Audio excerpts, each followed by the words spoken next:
누가복음 23장 44절에서 49절까지 말씀입니다. 누가복음 23장 44절에서 49절까지 말씀, 우리 한 목소리로 같이 봉독하도록 합니다. 시작. 때가 제60쯤에 되어 해가 빛을 잃고 온 땅에 어두움이 임하여 제9시까지 계속되며 성소의 휘장이 한가운데가 찢어지더라. 예수께서 큰 소리로 불러 이르시되 아버지 내 영혼을 아버지 손에 부탁하나이다 하고 이 말씀을 하신 후 숨지시니라. 백부장이 그된 일을 보고 하나님께 영광을 돌려 이르되 이 사람은 정녕 의인이었도다 하고 이를 구경하러 모인 무리도 그된 일을 보고 다 가슴을 치며 돌아가고 예수를 아는 자들과 갈릴리로부터 따라온 여자들도 다 멀리 서서 이 일을 보니라. 아멘. 우리가 고난주간 특별 새벽 기간 동안에 십자가상에서 예수님의 외침이었던 가상칠언을 우리가 묵상을 했고, 오늘 금요 예배의 마지막으로 가상칠언 7번째 그 외침을 보려고 합니다. 그 7번째 외침은 큰 소리로 하나님께 부르짖죠. 46절에 보면 예수께서 큰 소리로 불러 이르시되 아버지 내 영혼을 아버지 손에 부탁하나이다. 이 말씀을 하신 후에 숨지시니라 이렇게 표현되고 있습니다. 주님은 이 땅에 대속물로 오셨어요. 의도적으로 이 땅에 섬김을 받으려고 오신 것이 아니라 도리어 섬기러 오셨다라고 이야기하죠. 마태복음 20장 28절에 인자가 온 것은 섬김을 받으려 함이 아니라 도리어 섬기려 하고 자기 목숨을 많은 사람의 대속물로 주려 함이니라. 예수님은 이 땅에 오신 목적이 분명히 있습니다. 그래서 예수님은 대단히 단순한 삶을 사셨어요. 하나님의 말씀에 복종하는 것, 그것을 위해서 자신을 희생하고 자기를 항상 죽이며 살았던 겁니다. 그리고 마침내는 그 죽음을 향해 숨가쁘게 달려온 그 마지막 정점에 서 있는 거죠. 그리고는 주님 앞에 다 이루었습니다 라고 고백을 했습니다. 주님이 나에게 명령했던 것, 아버지께서 나에게 요구하셨던 그 모든 뜻을 내가 다 이루어드렸습니다. 그리고는 아버지여 이제는 나의 영혼을 아버지 손에 부탁합니다 라고 마지막 말씀하시고 숨을 거두시는 장면입니다. 이사야서 53장 10절은 그 예수님에 대한 예언을 하고 있었죠. 여호와께서 그에게 상함을 받게 하시기를 원하사 질고를 당하게 하셨은지 그의 영혼을 속건제물로 드리기에 이르면 그가 씨를 보게 되며 그의 날은 길 것이요 또 그의 손으로 여호와께서 기뻐하시는 뜻을 성취하리로다. 이사야서에 하나님은 그 선지자를 통하여서 하나님의 아들, 그 고난받는 종에 대해서 이야기를 미리 하셨잖아요. 그분은 상함을 받게 하나님을 하시기로 원하셨다. 하나님의 뜻이었죠. 그래서 처절하게 예수님께서 엘리 라마 사박다니 라고 말씀하시잖아요. 나의 하나님 왜 나를 버리십니까? 그 단절, 하나님 앞에 울부짖었건만 겟세마네 동산에서 예수님이 하나님 앞에 아버지 할 수만 있어서 이 잔을 저에게서 좀 옮겨주세요 라고 했지만 아버지 하나님께서는 그것을 철저히 단절하셨죠. 그 음성을 들으시지 않으셨단 말입니다. 이것을 이사야서는 이렇게 고백하는 겁니다. 하나님은 그 예수님이 그 고난을 담당하기를 원하셨다라고 이야기하고 있는 거예요. 상상이 안 가죠. 어떻게 그럴 수가 있겠습니까? 자기 아들입니다. 그것도 많은 아들 중에 한 아들을 내어준 게 아니라 우리는 모노게네, 즉 독생하신 유일하신 아들이에요. 유일하신 그 아들을 하나님께 올려드린 거죠. 하나님이 제물로 바치신 거 아닙니까? 우리가 상상할 수 없는 그 하나님의 지혜가, 그 하나님의 우리에 대한 사랑이 여기에 담겨 있는 겁니다. 그의 영혼을 속건제물로 드리기에 이르면, 즉 예수 그리스도가 우리의 속건제물, 그 속건제물로 드리기에 이르면 그가 씨를 보게 되며 그의 날은 길 것이요 또 그의 손으로 여호와께서 기뻐하시는 뜻을 성취하는 그 순간이 이제 온 겁니다. 예수님은 이제 숨을 거두시고 이제는 누구도 이기지 못했던 누구도 점령하지 못했던 그 사망 권세를 이기시러 이제 가시는 거죠. 이 말씀이 끝난 후에 45절에 보면 성소의 휘장이 한가운데가 찢어지더라. 즉 예수님께서 다 이루었다 라고 말씀하신 이후에 성소의 휘장이 위에서 아래로 찢어지더라 라고 이야기를 하고 있습니다. 우리 히브리서 10장을 한번 보겠습니다. 히브리서 10장 3절부터 봅니다. 히브리서 10장 3절부터 9절까지 말씀인데요.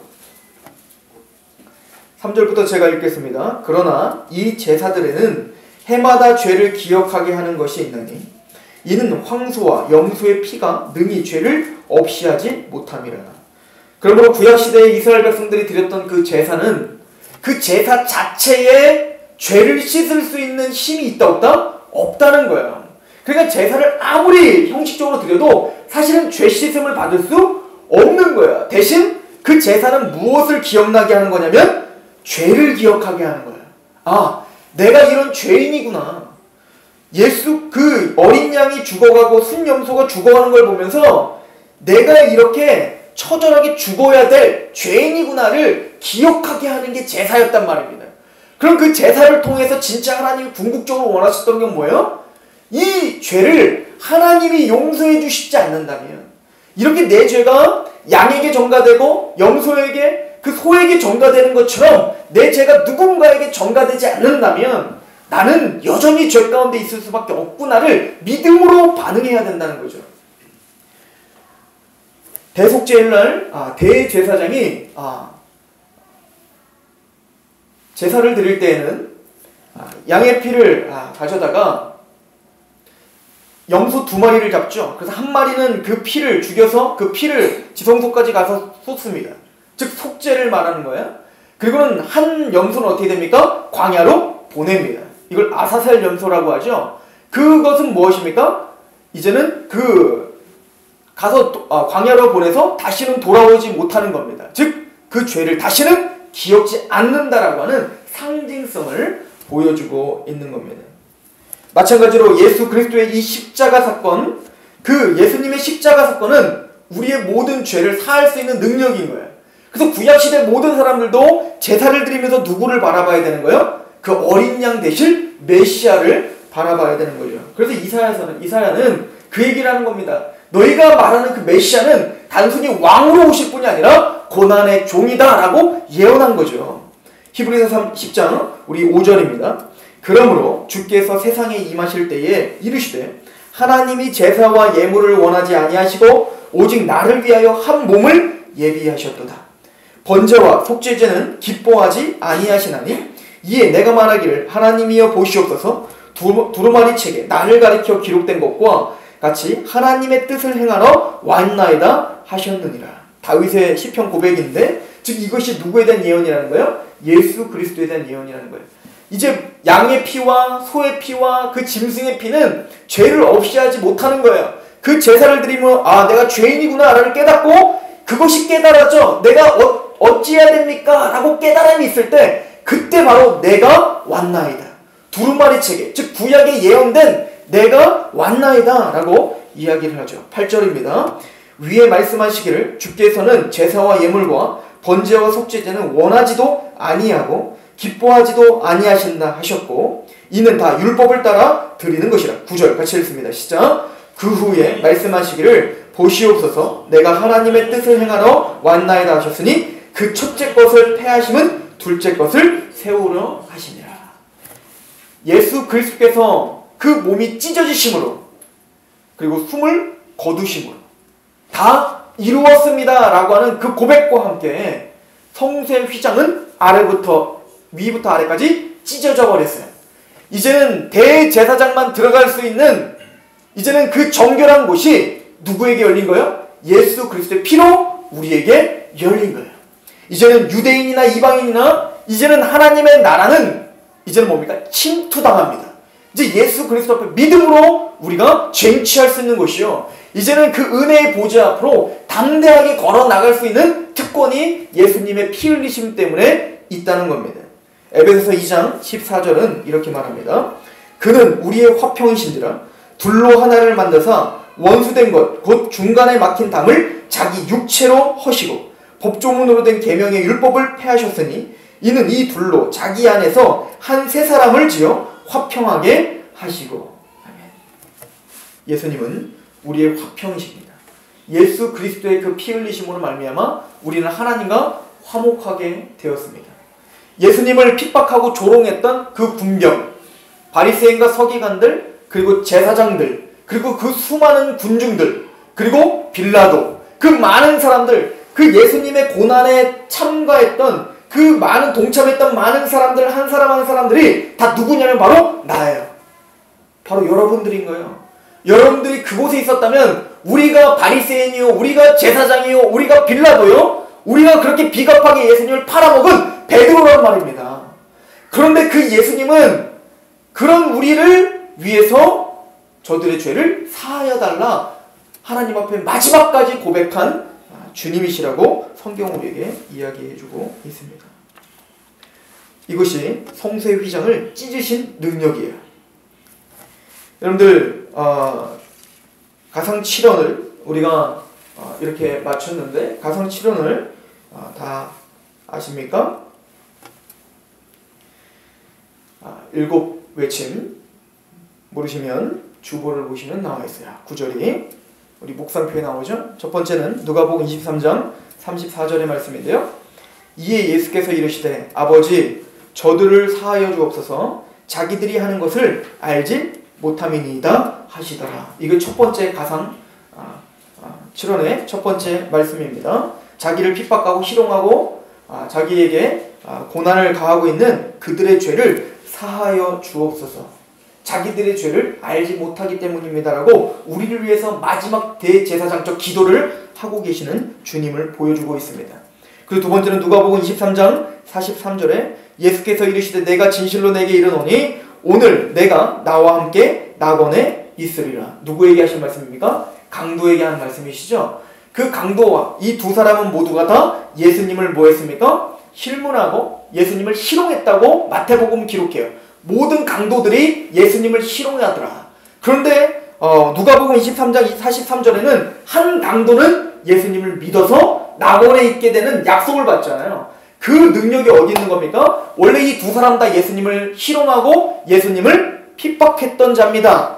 그런데 뭡니까? 예수님의 그 고백을 들은 거예요. 이들의 죄, 자기를 핍박하고 있는 그들을 향해서 이들의 죄를 좀 사해 주세요, 하나님.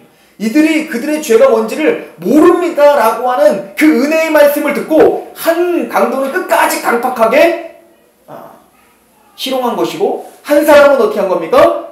그 즉시 그 말씀을 듣고 이분이 메시아구나, 이분이 구원자구나를 알고 그 예수님을 믿은 거예요. 그래서 한 강도는 하나님과 예수님과 낙원에 있게 되는 그 약속을 받게 되었습니다. 오늘날도 동일하게 두 부류가 있다라고 이야기했습니다. 그리고 세 번째 말씀은 요한복음 19장 26절에서 27절까지 말씀이죠. 예수께서 자기 어머니와 사랑하는 제자가 곁에 서 있는 것을 보시고 자기 어머니께 말씀하시되 여자여 보소서 아들이니이다 하고 또 그 제자에게 이르시되 보라 내 어머니라 하신대. 그때부터 그 제자가 자기 집에 모시니라. 하나님이시라 했습니다. 예수님은 하나님이셨지만 그 신성을 가지신 하나님께서 지금 십자가상에서는 뭡니까? 인성을 갖고 계심을 보여주고 있는 거예요. 그래서 십자가를 지고 고난 가운데서도 누구를 생각하고 계십니까? 자기의 육체적인 어머니를 생각하고 있는 것입니다. 즉 그 육체, 참 하나님이신 그분이 참 육체를 입고 우리를 위해서 중보하고 계심을 보여주고 있지요. 네 번째는 마가복음 15장 34절입니다. 제9시에 예수께서 크게 소리를 지르시되 엘리 엘리 라마 사박다니 하시니 이를 번역하면 나의 하나님 어찌하여 나를 버리셨나이까 하는 뜻이라. 즉 이것은 시편 22편의 다윗의 고백이라고 했습니다. 다윗이 자기가 끊김받은 것처럼 하나님이 자기에게 이제는 더 이상 대답하지 않는 것처럼 그렇게 암담함을, 그 심령의 고통을 표현한 겁니다. 그러나 다윗은 그 밑에 바로 다음 구절에 그러나 당신은 거룩합니다 라고 하나님을 찬양합니다. 즉 예수님은 이때 단절을 느끼셨다고 했어요. 하나님과는 하나님이 기뻐하시는 자요, 하나님의 사랑받는 하나님의 아들인데 그분과 하나님과는 한 번도 떨어진 적이 없었는데 지금은 우리의 죄 때문에 하나님이 그 저주를 예수님 혼자 담당하시는 거죠. 이 단절은 누구의 단절이라고? 원래 우리의 단절이라는 거야. 우리가 사실은 왜 나를 버리셨습니까? 라고 영원히 살아야 돼요. 그렇게 지옥은 하나님의 자비와 영원히 단절된 곳인데 그 단절의 고통을 주님께서, 삼위일체 하나님이신 예수님께서 스스로 담당하심으로 그 단절을 구속해 주신 거예요. 믿으십니까? 그리고 다섯 번째는 요한복음 19장 28절입니다. 그 후에 예수께서 모든 일이 이미 이루어진 줄 아시고 성경을 응하게 하려 하사 이르시되 내가 목마르다. 예수님은 죽기 직전까지 무엇을 생각하고 계셨냐면 하나님의 말씀, 하나님의 예언을 모두 이루어야 된다라고 하는 그 하나님의 말씀에 대한 순복을 갖고 계셨던 거예요. 그래서 내가 목이 마르다 라고 하는 그 말씀, 이 예언, 이 아모스의 예언, 이 예언대로 예수님은 마지막 한마디까지 어떻게 한 거예요? 완벽하게 하나님의 뜻을 이루어드리고 있는 거예요. 그래서 성경을 응하게 하시려고 나는 목마르다 이 말까지도 한마디, 그 한마디까지도 주님은 완벽하게 하나님의 말씀을 이루어드린 그런 예언의 성취자가 되시는 것입니다. 또 더 나아가서 내가 목마르다 라고 하는 것은 제가 부자와 나사로 이야기를 생각해야 된다고 했어요. 그 부자는 지옥불에 던져졌습니다. 그 지옥불에 던져져서 어떻게 했죠? 너무 뜨거워서, 이 고통이 너무 뜨거워서 아브라함이여 제발 물 한 방울이라도 내 입술에 좀 적시게 해주세요. 그 타는 갈증이 있는 거죠. 이 갈증은 우리가 상상할 수 없는 갈증이요, 고통인데 그 목마름이 사실은 누구의 거예요? 우리의 거예요. 우리가 다 그렇게 영원한 지옥 형벌에서 하나님 내가 목마릅니다. 제발 나에게 자비 좀 베풀어 주세요. 물 한 방울이라도 찍어주세요 라고 하는 그 타는 목마름은 우리에게 있어야 돼요. 그러나 그 목마름을 누가 담당하신 거예요? 예수님께서 십자가에서 담당하셨다라고 하는 거라고 했습니다. 그 말씀 한마디까지도 다 이루시고 요한복음 29장 30절 여섯 번째입니다. 예수께서 신포도주를 받으신 후에 이르시되 다 이루었다. 예수님은 말 한마디까지도 목마르다 이것을 마지막 마침표로 찍고 다 이루었다라고 해요. 율법의 1.1획도 예수 그리스도로 말미암아 다 성취되고 다 완성됨을 뜻하는 거예요. 그래서 하나님의 의가 예수님을 통해서 완벽하게 이루어졌어요. 이제는 주님이 무엇을 고백해야 될까요? 나의 하나님 왜 나를 버리셨습니까? 라고 하는 초조한 그 단절을 체험하신 그 예수님이 이제는 내가 목마르다 라고 말씀하신 마지막으로 이제는 그 한마디까지 다 하나님의 뜻을 이루신 그 주님은 이제 평강을 찾으십니다. 그리고는 말씀하시는 거예요. 이제는 뭡니까? 다시 아버지라고 하나님 앞에 부르짖는 거예요. 아버지, 내 영혼을 이제 아버지 손에 맡깁니다. 내가 이제 다 이루었습니다. 주님, 하나님, 나에게 요구하셨던 그 모든 그 말 한마디까지도 나는 주님을 위하여, 하나님을 위하여 온전히 순복하였습니다. 첫 번째 아담이 타락하여 그 하나님의 그 말씀에 불순종한 것을 내가 이 땅 33년 동안 살며 모든 것을 다시 이루어 드렸사오니 이제는 나의 영혼을 받아 주옵소서라고 고백하신 거죠. 우리는 요한복음 6장 53절에서 58절에 예수님께서 하신 말씀을 기억합니다. 예수께서 이르시되 내가 진실로 진실로 너에게 이르노니 인자의 살을 먹지 아니하고 인자의 피를 마시지 아니하면 너희 속에 생명이 없느니라. 내 살을 먹고 내 피를 마시는 자는 영생을 가졌고 마지막 날에 내가 그를 다시 살리니 내 살은 참된 양식이요 내 피는 참된 음료로다. 내 살을 먹고 내 피를 마시는 자는 내 안에 거하고 나도 그의 안에 거하나니 살아계신 아버지께서 나를 보내심에 내가 아버지로 말미암아 사는 것과 같이 나를 먹는 그 사람도 나로 말미암아 살리라. 이것은 하늘에서 내려온 떡이니 조상들이 먹고도 죽은 그것과 같지 아니하여 이 떡을 먹는 자는 영원히 살리라. 이 십자가의 고통에서 흘리신 그 살과 그 피는 우리의 영생입니다. 그래서 우리는 믿음으로 그 예수 그리스도의 십자가에 동참하는 자들이에요. 이것을 세례라고 표현하는 거죠. 그 예수님이 처절한 십자가에 달리셔서 찢어지셨을 때 내가 그렇게 죽은 것입니다. 나를 대신하여 예수님이 십자가에서 죽으셨습니다. 그리고 예수님이 부활하셨을 때 내가 그렇게 사는 자가 되었습니다 라고 하는 그 동질감이 우리에게 있는 것, 이것이 예수님의 십자가와 그 십자가의 살과 피에 동참하는 방법입니다. 마태복음 26장 26절에서 28절, 그들이 먹을 때에 예수께서 떡을 가지사 축복하시고 떼어 제자들에게 주시며 이르되 받아서 먹으라, 이것은 내 몸이니라 하시고, 또 잔을 가지사 감사 기도로 하시고 그들에게 주시며 이르시되 너희가 다 이것을 마시라, 이것은 죄사함을 얻게 하려고 많은 사람을 위하여 흘린 바 나의 피 곧 언약의 피니라. 기도하겠습니다. 하나님 아버지, 우리가 도대체 누구기에, 도대체 우리에게 왜 그런 큰 은혜를 베푸시는 것입니까?